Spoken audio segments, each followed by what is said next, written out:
할렐루야. 성경 1189장 장별로 알아가는 성경 이야기 진행을 맡고 있는 구재숙 목사입니다. 오늘은 스가랴서 해보도록 하겠습니다. 스가랴는 이들이 1차 포로 귀환을 하고 이제 537년이죠. 그 해에 성전 재건을 시작했는데 16년 동안 중단되었을 때 하나님께서 스가랴와 학개 선지자를 통하여서 성전 재건을 빨리 할 것을 말씀하고 있습니다. 그래서 바벨론에 의해서 파괴된 예루살렘 성전을 다시금 재건하도록 스가랴를 통해서 하나님께서 말씀하고 있습니다. 스가랴서의 핵심 단어는 메시아의 도래이고 핵심 구절은 6장 12절입니다. 만군의 여호와께서 말씀하시되 보라 순이라 이름하는 사람이 자기 곳에서 돋아나서 여호와의 전을 건축하리라 하서 성전 재건에 대하여 말씀하고 핵심장은 14장 여호와 날입니다. 스가랴는 14장에서 예루살렘의 마지막 포위와 공격, 적들의 일시적인 승리, 감람산의 갈라짐, 하나님이 감람산에 나타나셔서 예루살렘을 지켜주신 것과 동맹을 맺은 열국들에 대한 심판, 그리고 이스라엘 땅의 지형적 변화와 초막절, 예루살렘과 그 백성들의 궁극적인 성결과 같은 일련의 놀라운 예언들을 선포하고 있습니다. 그래서 1장부터 8장까지는 1장부터 6장까지는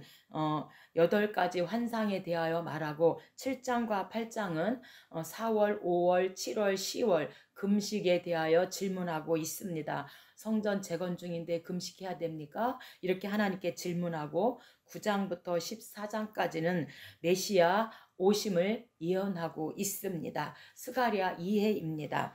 12년의 세월이 흐르는 동안 성전 재건 공사는 반 정도 진척되었습니다. 하나님은 스가랴로 하여금 아직도 성전 공사를 끝마치지 못한 백성들에게 용기를 북돋워 주기 위하여 임무를 맡기셨고요. 스가랴는 백성들을 실책함으로써 대신 장래에 드러난 성전 재건의 중요성을 일깨워 줌으로써 그들이 의욕적으로 일할 수 있도록 하였습니다. 미래에 여호와의 영광이 성전에 머물 것이기 때문에 성전은 반드시 세워져야 한다는 것입니다. 그러나 미래의 복은 현재 얼마나 순종하는가에 달려 있는데 백성들은 단순히 하나의 건물을 세우는 것이 아니라 미래를 건설하는 것이라고 말하고 있습니다. 스가랴 주제입니다. 본서는 성전 재건의 중단으로 인하여 혼돈과 분열에 빠지게 된 이스라엘 백성들이 다시금 성전 재건을 할 수 있도록 격려하는 데 초점을 맞추고 있습니다. 스가랴 선지자는 주로 미래의 성전의 영광을 드러내 보이면서 백성들이 고통 속에서도 성전을 재건할 수 있다는 확신과 용기를 심어주고 있습니다. 특별히 본서의 주제를 간략히 요약한다면 첫째, 성전 재건의 중요성, 둘째는 메시아를 통한 승리에 기대를 하고 있습니다. 스가랴의 저자입니다. 저자는 스가랴입니다. 본서의 명백한 내증을 조차 1장 1절, 4장 8절, 6장 9절, 7장 8절, 8장 18절에 유대 전승과 기독교회는 전통적으로 본서를 스가랴의 저작으로 보고 있습니다. 스가랴는 제사장이요 선지자로서 바벨론에서 태어났으며 제1차 포로 귀환 때에 총독 수룹바벨과 대제사장 여호수아와 함께 예루살렘으로 BC 537년에 포로 귀환으로 돌아왔습니다. 스가랴는 어린 나이에 소명을 받고 학계와 동시대에 활동했으나 학계보다 오랫동안 활동한 선지자가 스가랴입니다. 기록 연대입니다. 언제 기록했는가? 주전 520년에서 518년경과 480년에서 470년경으로 보고 있습니다. 본서의 전반부 1장에서 8장까지는 성전이 완공되기 이전 스가랴가 처음 계시를 받았던 다리우 왕 2년에서 4년까지의 기간인 BC 520년에서 518년에 기록하였고요. 본서 후반부 9장에서 14장은 성전 완공, BC 516년 이후 오랜 기간이 흐른 후에 스가랴는 말년경에 기록된 것으로 보고 있습니다. BC 480년에서 470년이죠. 이때는 다리우 왕을 이어 아하수에로 왕이 바사 제국을 통치하던 시대입니다. 기록 목적입니다. 스가랴의 기록 목적은 첫째, 당시 16년 동안 BC 536년에서 520년까지 중단된 상태에 있던 일찍이 바벨론에 의해 파괴된 예루살렘 성전을 다시금 재건토록 독려하기 위해서 기록하였고, 두 번째는 성전 재건의 성역을 통해 장차 예루살렘 성전을 중심으로 활동하실 메시아의 강림을 예비하고 또한 그 구원 사역을 소망토록 하기 위하여 기록하였습니다. 그렇다면 스가랴에서 어떻게 그리스도를 볼 수 있는가? 이 책에는 메시아와 관련된 기절이 많이 나오는데 여기서 그리스도는 두 차례에 걸쳐서 종과 왕으로 그리고 인간과 하나님으로 강림하실 그런 분으로 묘사되어 있습니다. 다음에 열거된 것들은 그리스도에 대한 스가랴의 예표적 표현들로 여호와의 사자 3장 1절이죠. 의로운 순 3장 8절, 일곱 눈을 가진 돌 3장 9절, 왕인 제사장 6장 13절, 겸손한 왕 9장 9절로 10절, 모퉁이돌, 말뚝, 싸우는 활 10장 4절, 배척당하고 종의 몸값인 은 30에 팔린 선한 목자 11장 4절로 13절, 찔림 받은 자, 씻는 셈, 칼로 침을 당한 버림받은 목자 13장 7절, 의로운 왕이시며 장차 오실 심판자로 그렇게 묘사하고 있습니다. 스가랴는요 포로시대 선지자입니다. 우리가 17권의 대선지서 소선지서가 있는데 남유다의 예언자냐 선지자냐, 북이스라엘의 예언자냐 선지자냐, 또는 포로시대의 선지자냐, 이렇게 우리가 17권도 나누고 있는데 그 중에서 스가랴는 포로시대 선지자입니다. 이또의 아들로서 제사장 가문에서 출생하였고 주전 520년에 예언을 시작하였고 그는 특별히 메시아에 관한 많은 예언을 하였으며 특별히 회개를 강조하고 있습니다. 스가랴는 흔한 이름으로 성경에는 총 21명 이상이 스가랴라는 이름을 가지고 있습니다. 선지자는 이또의 손자 베레가의 아들이라고 언급되어 있으며 그는 포로 생활에서 귀환한 제사장 가문의 한 명이라고 그렇게 말하고 있습니다. 우리가 이 스가랴는 성전 재건 지금 16년 동안 중단되었을 때 학개와 스가랴를 통해서 외치고 있는데 스가랴는 1장에서 6장까지 8가지 환상을 통하여 어서속히 성전을 재건할 것을 말하고 있고 7장과 8장은 금식 질문인데 4월, 5월, 7월, 10월에 하나님 아버지 성전 재건 중인데 금식해야 됩니까? 이렇게 하나님께 질문하는 금식 질문이고요. 9장과 14장까지는 메시아 오실 메시아를 예언하고 있습니다.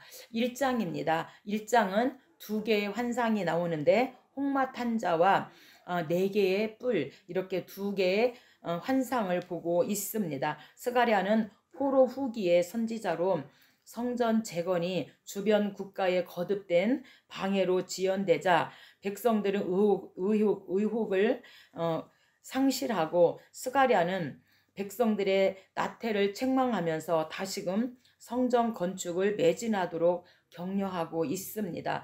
본장에 나타난 넷불 내공장과 홍마탄자 이 2가지 환상은 성전 재건 후에 영광과 열방에 대한 심판을 의미하고 있습니다. 성경 가지고 계신 분은 저와 함께 성경을 찾아가며 하나님 말씀을 읽어가며 은혜를 나누면 좋겠습니다. 1절입니다.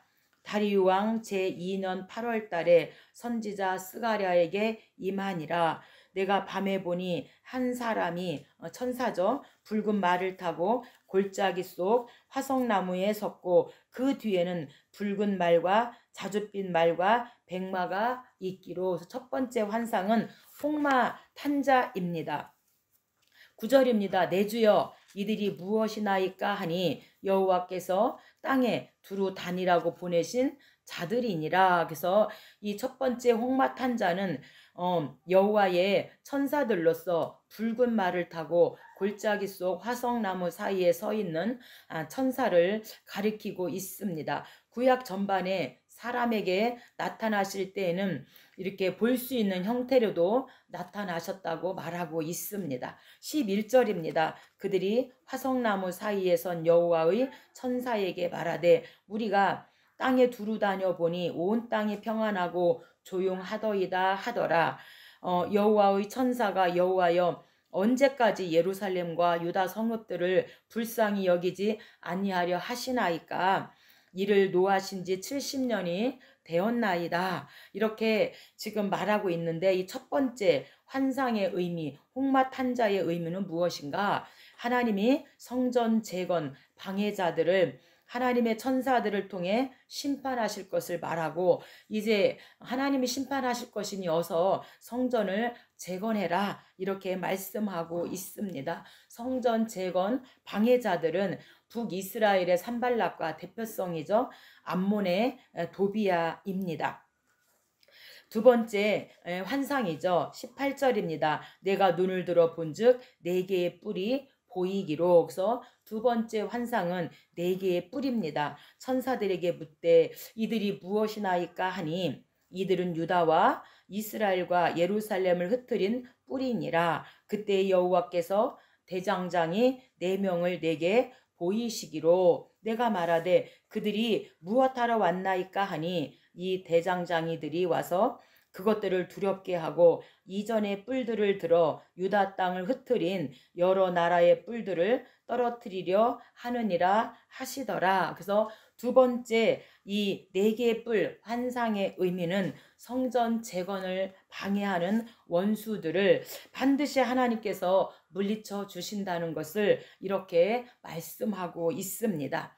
2장입니다. 2장은 측량줄 잡은 천사 세 번째 환상입니다. 환상에 나타난 이 측량줄은 예루살렘의 재건과 그로 인한 영광을 의미하고 있습니다. 이 측량줄 잡은 천사의 환상은 백성들에게 위로와 도전을 주기에 충분합니다.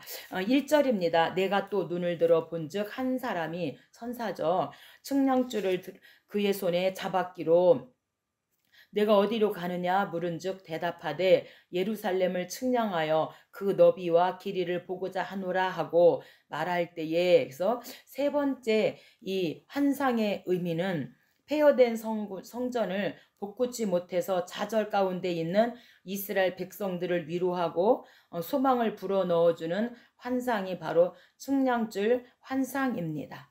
3장입니다. 3장은 대제사장 여호수아의 환상입니다. 네 번째 환상이죠.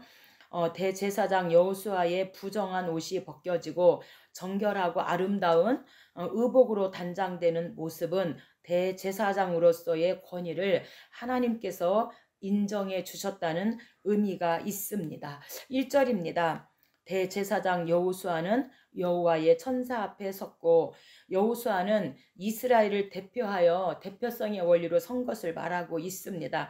사탄은 그의 오른쪽에 서서 그를 대적하는 것을 여호와께서 내게 보이시니라. 그래서 대제사장 여호수아는 여호와의 천사 앞에 섰다는 것은 이스라엘을 대표하여 섰다 이렇게 말하고 있는데 그 오른쪽에 사탄이 서서 대적하는 것을 보여주죠. 근데 우리가 욥기서에 보면은 1차 천상회의가 있고 또 2차 천상회의를 하는데 이제 두루두루 너희들이 무엇을 보고 왔느냐 했더니 두루두루 내가 보고 왔습니다. 그래서 그럼 내 종 욥을 위하여 보았느냐? 그랬더니 이제 이 사단들은 욥을 막 계속해서 참소하게 되어지죠. 근데 오늘 이 3장에서도 대제사장 여호수아의 그 부정한 옷을 지금 사단이가 오른쪽에 서서 대적하고 있는 것입니다. 그때의 3절입니다. 여호수아가 더러운 옷을 입고 천사 앞에 서 있는지라 여호와께서 명령하사 그 더러운 옷을 벗기라 하시고 또 여호수아에게 이르시되 내가 내 죄악을 제거하여 버렸으니 내게 아름다운 옷을 입히리라 하시기로. 그래서 그 더러운 옷을 벗기라는 것은 죄 용서를 상징하고 있습니다. 대제사장 여호수아의 네 번째 환상의 의미는 자신 죄악 때문에 사탄 고발을 당해 낙심하는 자에게 하나님의 신적 권능으로 다시 깨끗게 됨을 보여주므로 거듭 소망을 주는 환상과 성전 재건을 의미하고 있습니다. 오늘 저와 여러분도 이렇게 우리가 이 죄악이 있으면 사단은 항상 하나님 앞에서 우리의 죄를 참소한다는 거예요. 근데 그때 우리가 예수님 보혈의 옷을 입다면 그 예수님의 피를 보고 넘어가게 되어지는 것이죠. 할렐루야. 4장입니다. 4장은 이제 순금 등대와 감람나무로 환상 5번째입니다.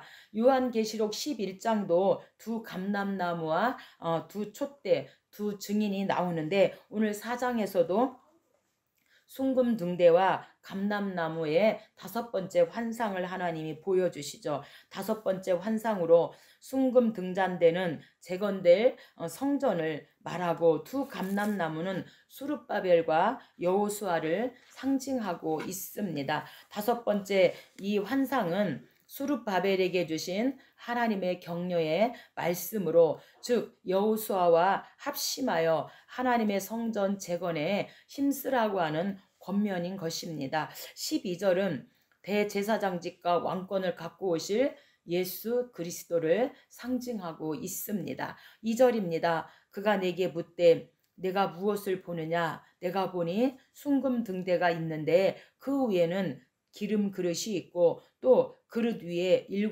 등잔이 있으며 등잔을 위에서 7 관이 있고 그래서 순금 등잔 때는 성전 재건을 상징하고 예수 그리스도로 말미암아 세워질 또한 신약 교회를 의미하고 있습니다.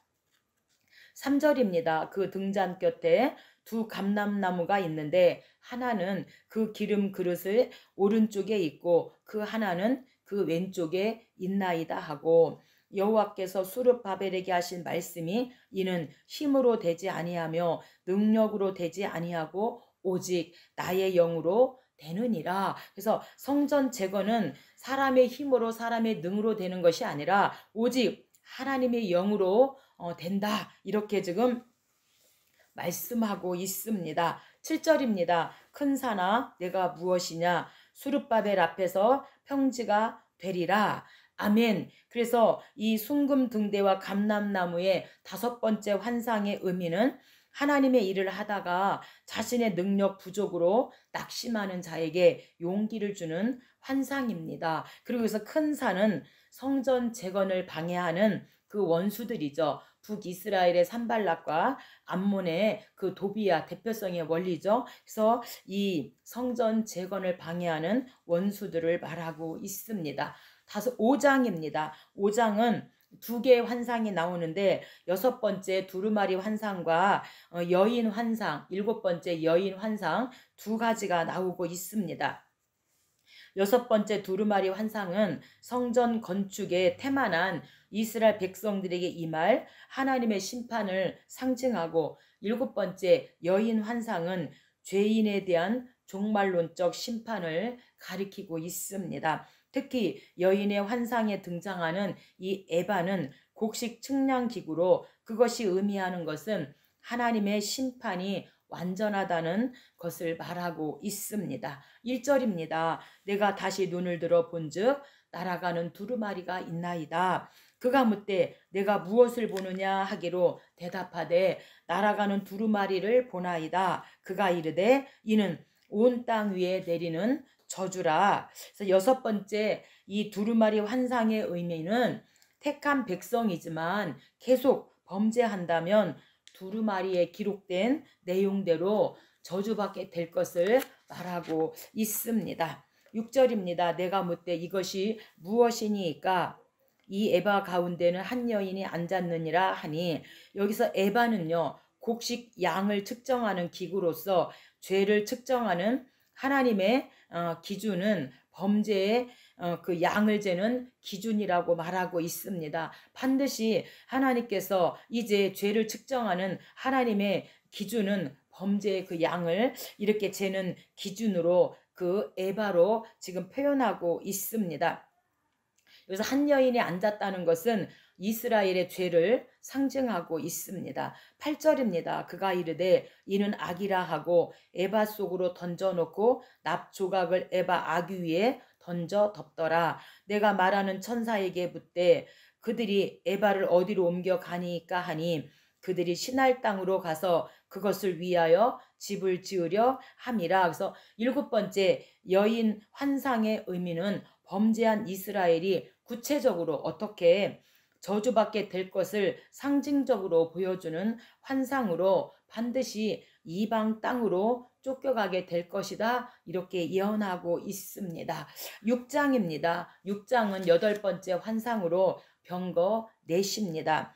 본서의 마지막 8번째 환상으로 네 마리의 말은 이스라엘의 대적에게 임할 하나님의 심판과 승리를 상징하고, 여호수아의 대관식 장면은 9절로 15절이죠. 그를 통해 왕권과 대제사장권이 하나 될 것과 오실 메시아의 권능을 상징하고 있습니다. 하나님은 이상을 통하여 성전 건축을 격려하시며 하나님 나라의 완성을 보여주고 있습니다. 1절입니다. 내가 눈을 들어 본즉 내 병거가 두 산 사이에서 나오는데 그 산은 구리산이더라. 2절, 첫째 병거는 붉은 말들이, 둘째 병거는 검은 말들이, 셋째 병거는 흰 말들이, 넷째 병거는 어룽지고 건장한 말들이 매여 있는지라. 그래서 여기서 검은 말, 붉은 말, 흰 말, 어룽지고 건장한 이 말, 네 병거는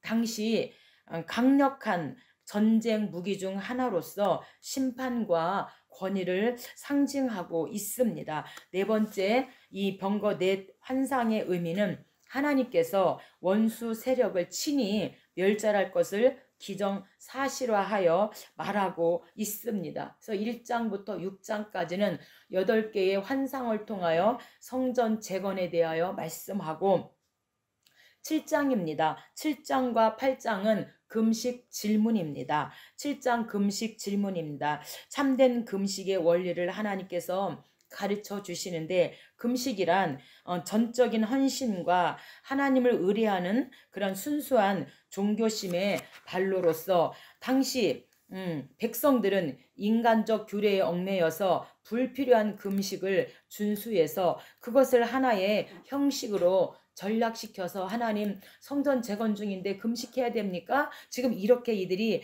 인간적 그런 규례에 얽매여서 형식적으로 불필요한 금식을 하고 있기 때문에 하나님께서는 이제 금식에 대해서 자세히 말씀하고 있습니다. 1절입니다. 다리우 왕 제4년 9째 달 4일에, 그래서 여기 1절에서 4년 9째 달 4일이라고 하는 것은 16년 동안 중단되었던 성전 건축이 시작된 지 4년째 되는 해 BC 518년이다, 이렇게 지금 말하고 있습니다. 베델 사람이 여호와께 은혜를 구하고 제사장들과 선지자들에게 물어 이르되 내가 여러 해 동안 행한 대로 이제 5월 중에 울며 근신하리이까 하매 5월 금식이 나옵니다.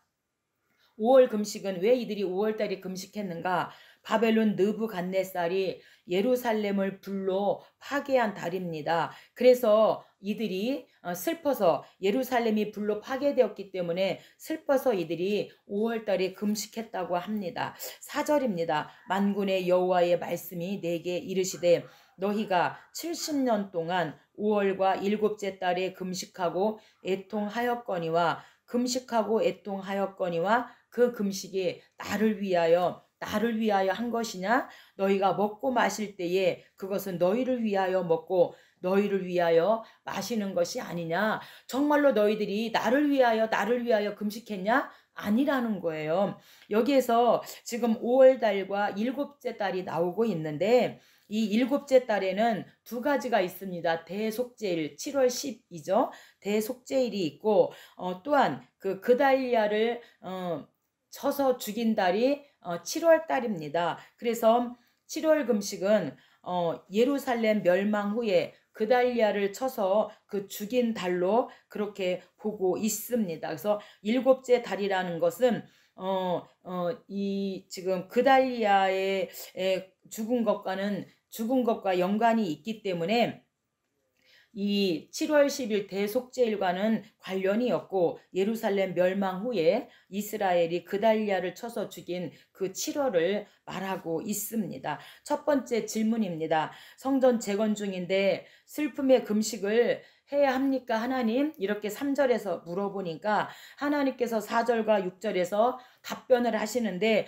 그 금식이 나를 위하여 한 것이냐? 이렇게 지금 하나님이 정말 너희들이 4월달, 5월달, 7월달, 10월달에 한 금식이 정말 나를 위해서 애통하며 한 금식이냐? 이렇게 지금 하나님이 물으십니다. 8절입니다. 여호와의 말씀이 스가랴에게 이르시되 진실한 재판을 행하며 참된 금식은 이런 것이다 말하고 있습니다. 진실한 재판을 행하며 서로 인애와 긍휼을 베풀며 과부와 고아와 나그네와 궁핍한 자를 압제하지 말고 서로 해하려고 마음에 도모하지 말라 하였으나 이게 참된 금식이라는 거예요. 그냥 밥만 굶고 슬퍼하는 것이 나를 위한 금식이 아니라 정말 하나님을 위한 금식은 이렇게 진실한 재판을 하고 정의와 공의를 행하며 과부와 고아 나그네를 궁핍한 자를 압제하지 않는 것이 참된 금식이다. 이렇게 하나님께서 스가랴에게 말씀하시고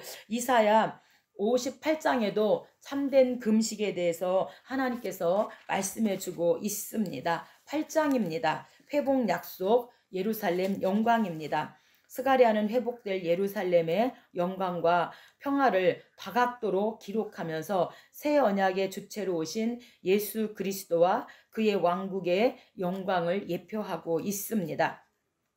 우리가 BC 520년에서 518년은 본서의 전반부로 1장에서 8장인데 성전이 완공되기 이전이고요. BC 480년에서 470년은 후반부, 본서의 후반부 9장에서 14장까지 성전 완공 이후로 말하고 있습니다. 7절입니다. 만군의 여호와가 이같이 말하노라. 내가 내 백성을 해가 뜨는 땅과 해가 지는 땅에서부터 구원하여 내고 인도하여다가 예루살렘 가운데 거주하게 하리니 나는 진리와 공의로 그들의 하나님이 되리라. 그래서 세 번째 하나님의 답변, 하나님 금식해야 됩니까? 금식해야 됩니까? 이렇게 물었을 때 하나님이 세 번째 답변 7절과 8절에서 반드시 하나님께서는 성전이 이제 재건되어지고 나면 이스라엘을 회복시켜 주시겠다는 약속을 하고 계십니다.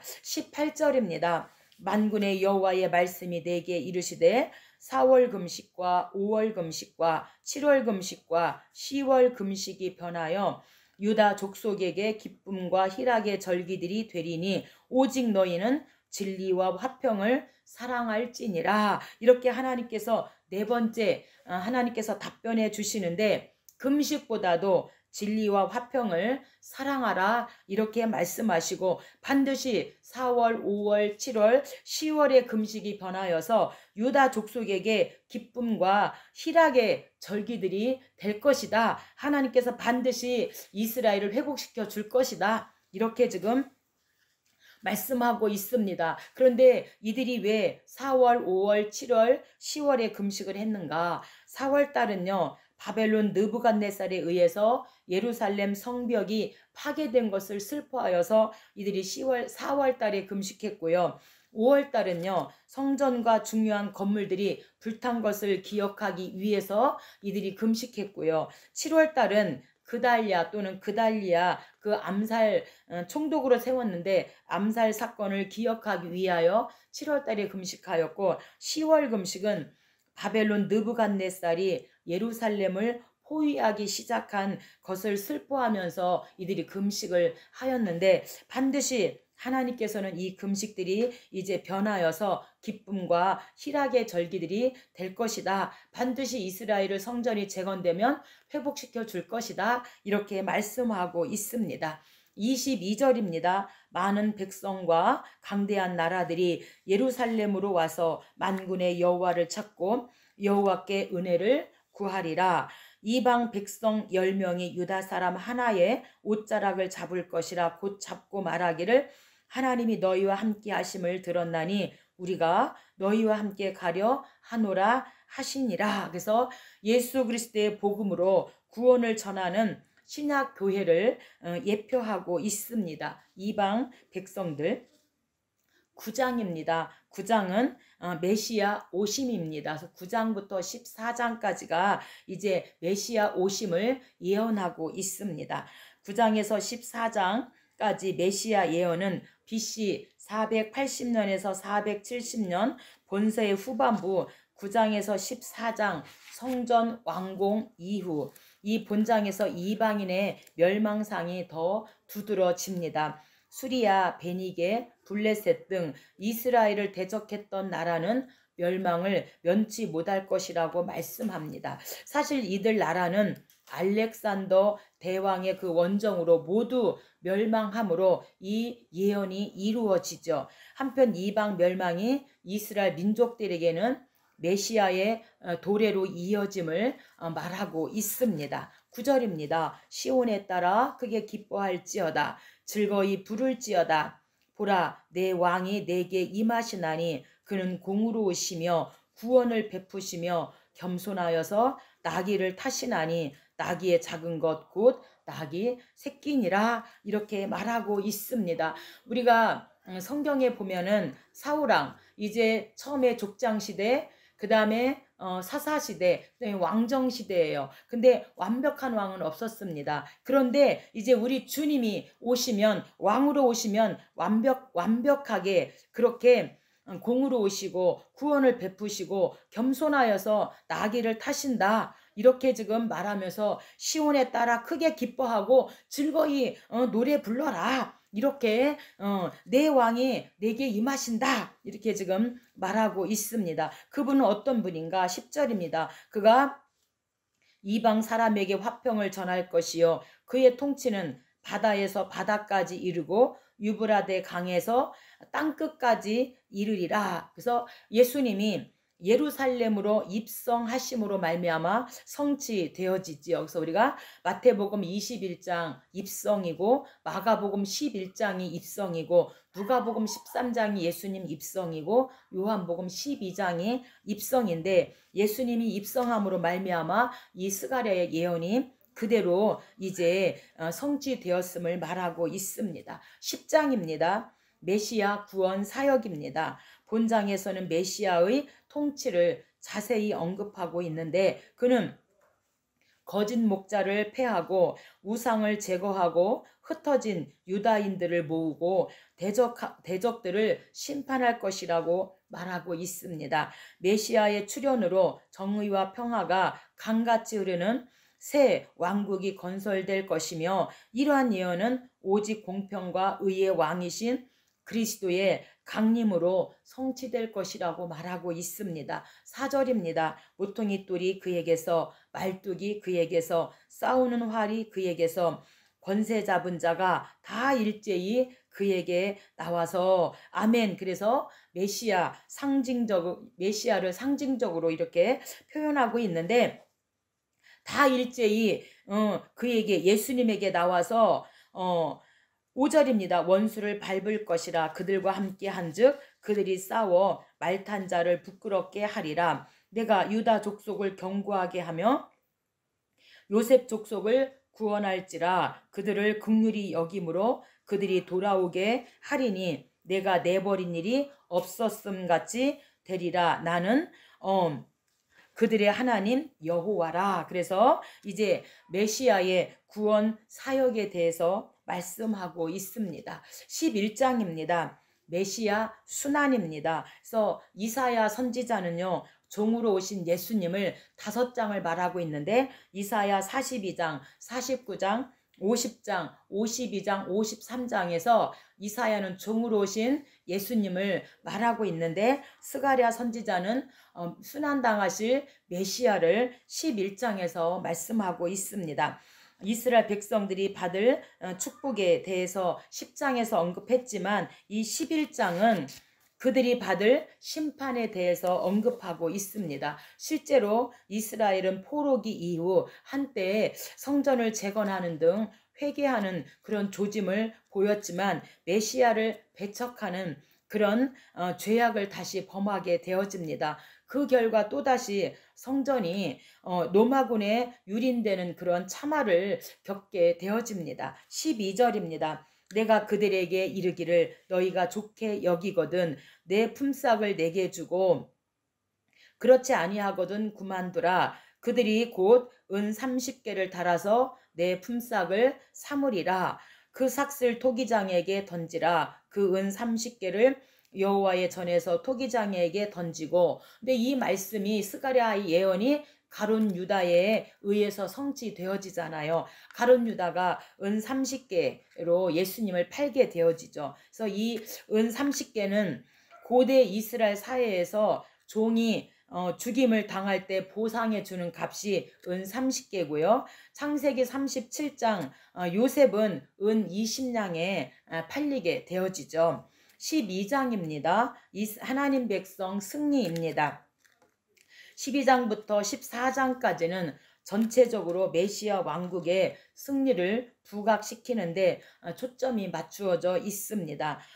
이 12장은 예루살렘의 승리와 회개운동을 다루고 있고, 이는 신약교회를 비유한 것으로 교회는 사탄의 공격 하에서도 결국 승리할 것이고, 그 지체인 성도는 성령의 작용으로 죄를 자복하는 그러한 심령을 가져야 할 것을 말씀하고 있습니다. 6절입니다. 예루살렘 사람들은 다시 그 본곳 예루살렘에 살게 되리라. 여호와가 먼저 유다 장막을 구원하리니 이는 다윗의 집의 영광과 예루살렘 주민의 영광이 유다보다 더하지 못하게 함이니라. 그날에 여호와가 예루살렘 주민을 보호하리니 예루살렘을 치러 오는 이방 나라들을 그날에 내가 멸하기를 힘쓰리라. 아멘. 그래서 하나님 백성이 승리할 것을 말하고 13장입니다. 하나님 백성은 이제 연단을 통하여서 정결케 되어지리라고 말씀하고 있습니다. 새 예루살렘은 성도의 회개와 의의 새 행실이라는 토대 위에서 설립하게 되는데, 스가랴도 회개와 그로 인한 하나님의 구원을 서두에서 언급하고 있습니다. 1절입니다. 그날에 죄와 더러움을 씻는 셈이 다윗의 족속과 예루살렘 주민을 위하여 열리리라. 그래서 죄와 더러움을 씻는 셈이라고 하잖아요. 그래서 우리가 찬송가 198장 정결하게 하는 셈이 나의 앞에 있도다. 성령께서 권고하되 죄 씻으라 하시네.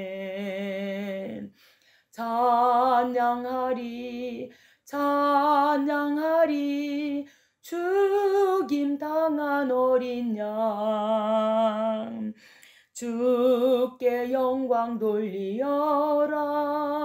우리 죄를 씻어주셨네.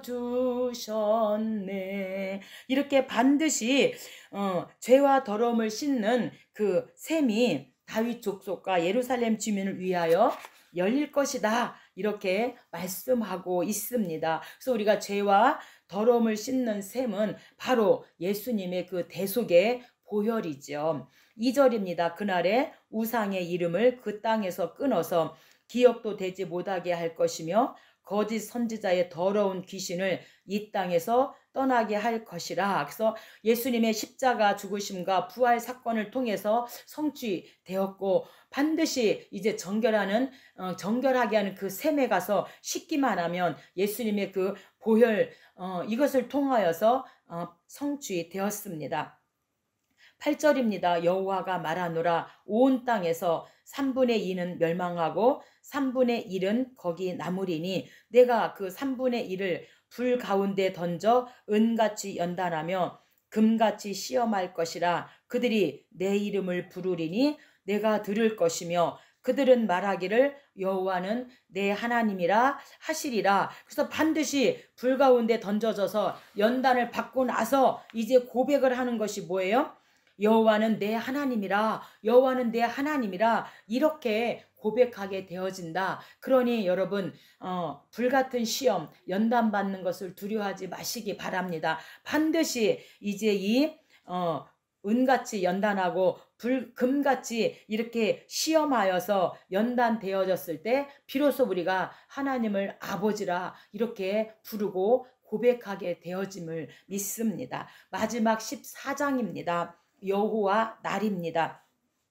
만민이 새 왕국을 중심으로 모일 것이라는 스가랴의 예언은 고난에 처한 성도들에게 위로인 동시에 주님의 강림을 확신하며 살라는 권고이기도 합니다. 1절입니다. 여호와의 날이 이르리라. 그때에 여호와께서 나가사 그 이방 나라들을 치시되. 그래서 반드시 이제 하나님께서 이방 나라를 치시겠다. 오늘 저와 여러분 주변에 나를 괴롭게 하는 그 이방들이 많이 있잖아요. 그래서 이사야는 그 이방 나라 열국을 바모 아이구 열의 예두, 바모 아이구 열의 예두. 그래서 바벨론, 모압, 아람, 이스라엘, 구스, 애굽, 예루살렘, 두로, 이렇게 열국을 심판을 말하고 있고요. 예레미야는 에불모 열바, 에불모 열바. 그래서 애굽, 블레셋, 모압,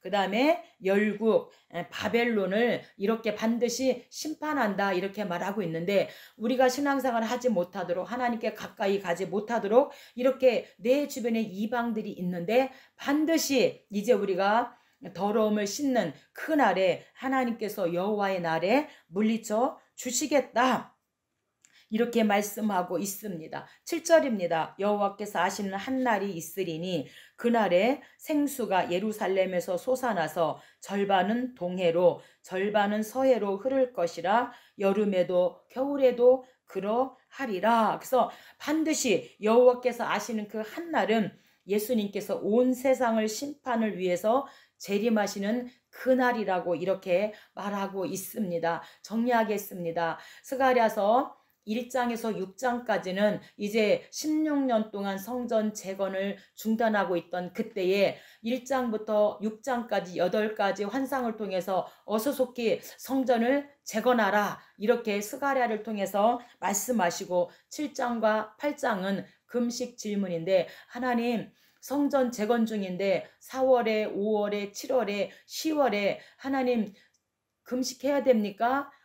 성전 건축하다가 4월 돼요. 그럼 또 금식하고, 또 일할만 하면 5월달 또 금식하고, 또 일할만 하면 7월달에 금식하고, 하나님 성전 재건 중인데 금식해야 됩니까? 이렇게 금식 질문할 때 하나님께서 그 금식이 나를 위하여 정말 나를 위한 금식이냐?